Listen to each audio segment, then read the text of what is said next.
You know, I was doing the math earlier, and I came to the conclusion that I've probably entered vag less than 100 times in my life. If I'm being honest, it's probably closer to 75. The numbers are a little shaky because it was a long time ago, uh, where I had most of my sexual entrances into the vag. Um, 32 years old, almost 33. And, my sexual encounters only really got worse. Well, they started off the best. I think I had, and what I mean by that is I had the most attractive women, the most enjoyable sexual experiences when I was the youngest. And then there was a good period of time where, I was just looking at chicks on the hub. You get into that hub and they become your girls. They become your girls. You know what I mean? Like you got, you don't got just one woman. You got multiple hundreds, and they know what they're doing better than, Brittany, whose breast smells a little stanky sometimes. These girls be doing the freaky stuff. And, forget that you're watching other men, do it to them. So in a way, I was a digital cuck. Confessions of an ex-digital cuck lord is what you're watching right now.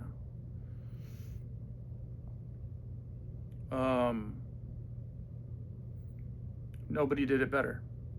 Nobody did it better than me. And why have a real girlfriend when man, it's just a lie. You gotta buy her stuff every now and again. If you're broke, that don't work out. Chicks on the hub, you don't gotta buy them nothing, bro. You don't gotta buy them nothing. You don't gotta deal with their moods. They never have moods. Girls on the hub don't have moods, bro. They don't have moods. The only mood they're in is, loving the dick, taking it. That's the only mood they're in. And you're giving it to them, right? Well.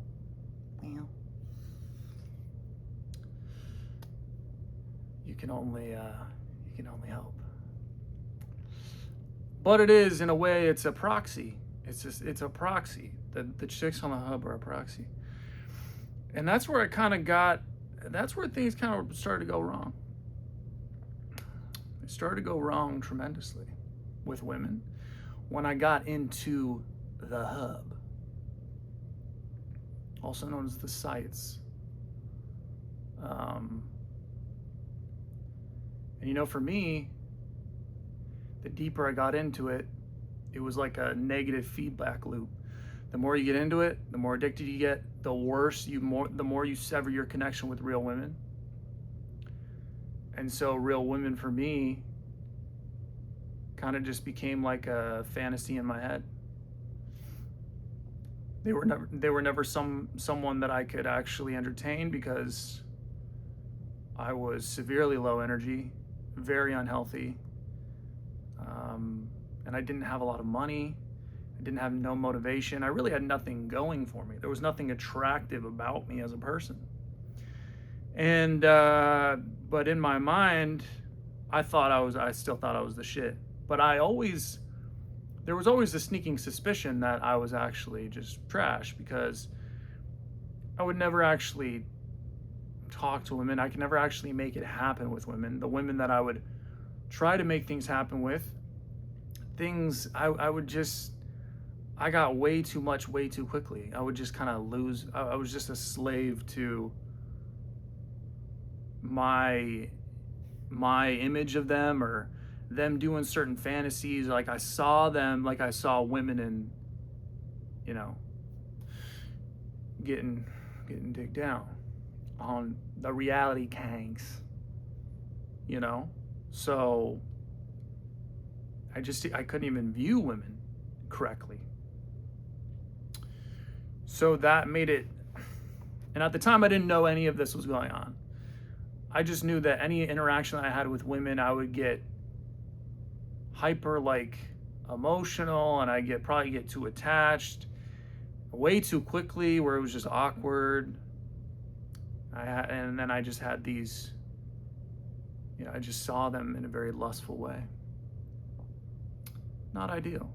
Not ideal. And these women weren't that good. Looking back on it, these women were women now that I would look at and be like, you're garbage. Like, I wouldn't even touch you, bitch. Like, you are a red flag. You are the quintessential red flag.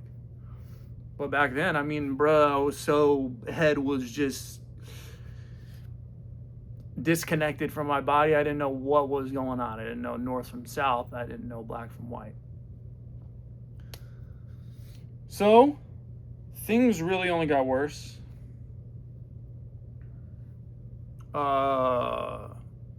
Really struggled with physical intimacy in the rare occasion that I had it.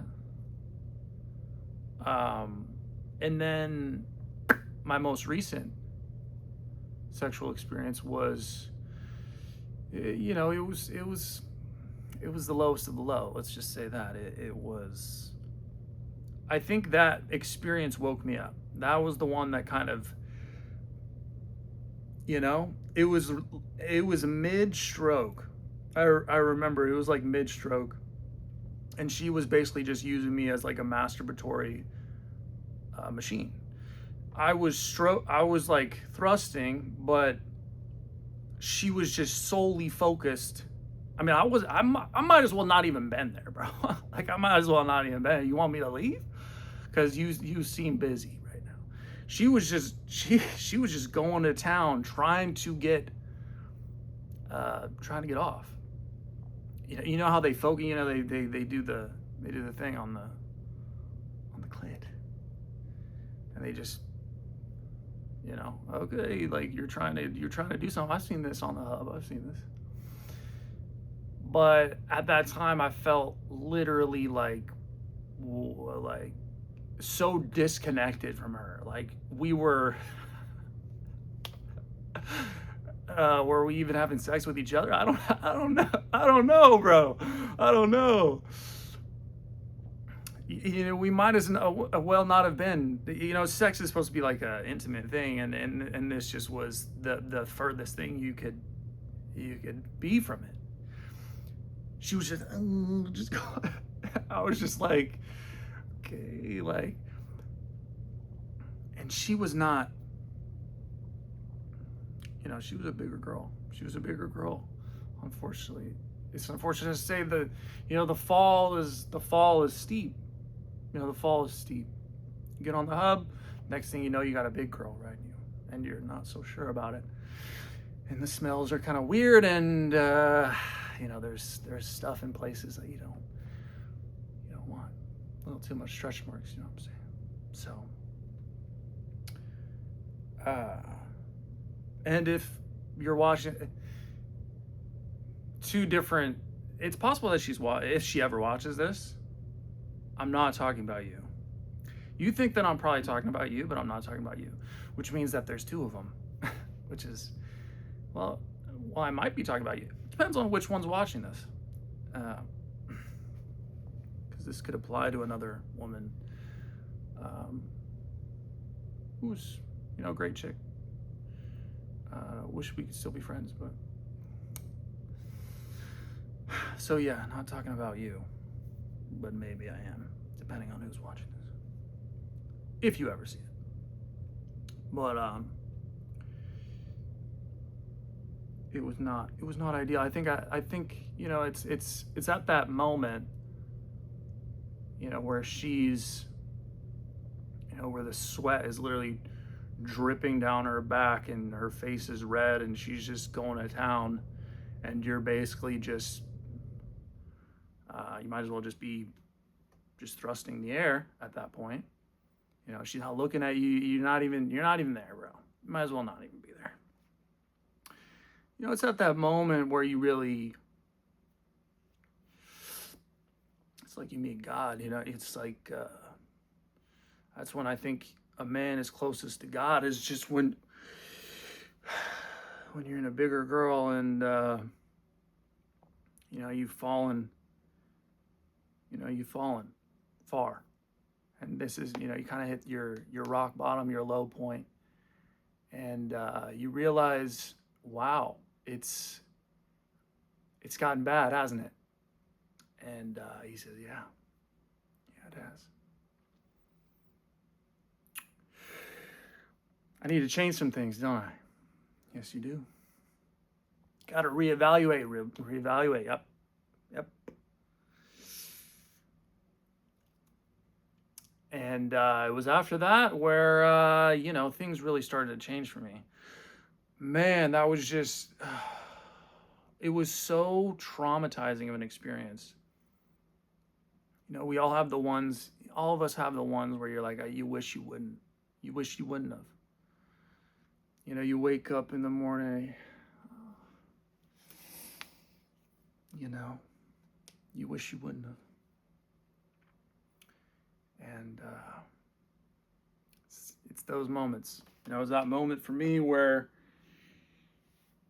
I realized some things got to change. There's something wrong. I've been doing some things wrong. There's something going on here. So, shortly after that, my journey of retaining semen commenced. And a year and a half later, and here we are, you know, in a basement with two Asians upstairs and, you know, living the life. Got a couple computers, though, so things are looking up a little bit. But I'm almost 33, so that's not great. But I had this grand master plan that I was going to retain semen and, you know, just kind of avoid women and forget the world entirely. And so I bought and get into video games. And so I bought an iMac. And you can't play video games on an iMac. So the boys started clowning me in the group chat. And so I bought a PC.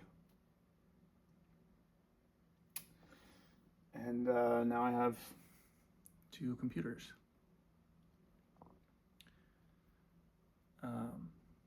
So it's a little overkill. I could return that one, but I'm just too lazy, to be honest. And plus, it looks nice. You know, it kind of adds something to look at.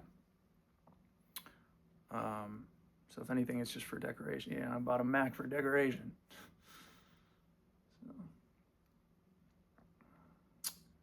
But you know, I started a Patreon. For those of you that don't know, launched my Patreon today. There's a couple memberships there. One's $5 a month. The other's $50, where you can do one-on-one calls with me. 30 to 60-minute calls. You can do one call a week. Those spots are limited, but the other membership, that's $5 a month. Just an extra 2 to 4 videos per week, and then one live stream a week where you can ask me anything. So if you're interested, check that out. I'll put the link in the description of this video. Takeaways? Well, I wouldn't, you know, if you clicked on this and you were wondering, I'm thinking about getting into the hub, you know, maybe this guy has something to say about it. Let me see if he, promotes it or advocates for it. I would say kind of steer away from the hub. Steer away from, touching yourself, jerking off. This is not the time. Going into 2025, Trump just bombed Iran. We can't be jerking off, looking at the hub anymore. As men, I think we need to put that on the back burner we need to start retaining some semen. You know, I really think that that's the beginning of the end of women. No, I'm just kidding. Maybe it would be the end of the women as we currently know them today. I know that. I know that for a damn fact. For a fact, bro. For a fact. So let your balls fill. And let the agony that is semen retention, because it is agony. It is hell. If you want to go through hell, but you want to be molded, forged in the fire, if you want to be the man you always wanted to be, you need to be sexually disciplined. I can't recommend it enough. That's the way we take over the world, boys. You know? World domination. So, with all that being said, I haven't made videos recently just because I really haven't felt like it. I'm kind of going through a little rough patch. Doing semen retention, you go through little flatline periods. Those of you that retain semen will know this. My fellow retaining brothers. So I've been in a little bit of a dopamine desert as of late. So slowly starting to try to make my way out of it, although I might descend back into it. Who knows how long it'll last, but I'm just trying to feel a little bit normal again. When you go through these periods, you kind of just feel like super aggravated. You feel like you don't want to even look at anybody. That's how I know that I'm going through it, is when I no longer want to look at people. And I've been really dealing with that, especially women. I don't want to look at them. You ain't getting my eyes, bitch. You want me to look at you, I ain't gonna do it though. Because you've been looked at by 100 dudes today. I'm gonna be the 101st.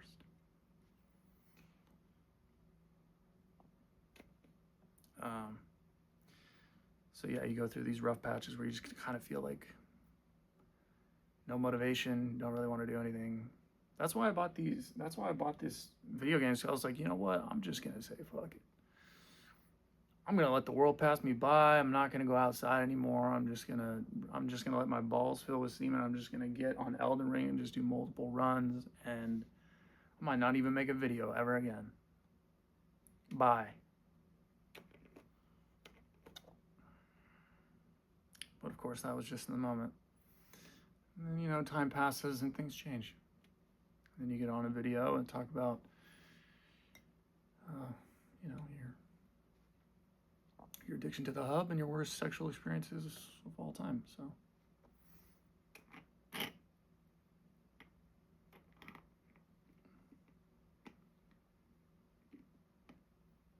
I don't think I have anything else to say. So, that's it. That's the video.